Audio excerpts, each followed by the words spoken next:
नमस्कार.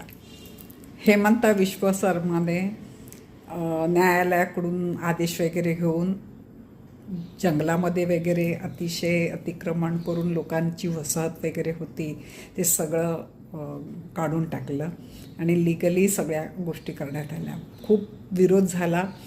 मदरसे वगैरे अनाधिकृतपणे बांधलेले होते ते सगळे तोडले आणि काम झालं.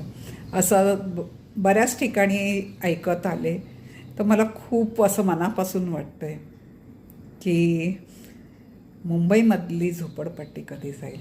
मुख्यतः रेल्वे स्टेशनच्या लागून ज्या आहेत. आम्ही बँड्राला ऑफिसला जाताना बकरी ईदच्या वेळेला आमच्याबरोबर बकऱ्या पण चालायच्या. तो काळ म्हणजे तर ती ती मजा म्हणा की दुःख म्हणा जे काय आहे ते नवीन किती काळ चालू राहणार आहे हे मला माहीत नाही. की प्रवाशांबरोबर बकऱ्यासुद्धा ब्रिजवरून चालत आहेत.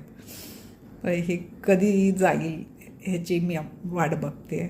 जसं हेमंता बिश्व शर्माने काम फॉर फुटिंगवर सुरू केले तसं महाराष्ट्राचे देवेंद्र फडणवीस करतील का हा मोठा प्रश्न आहे मला पडलेला.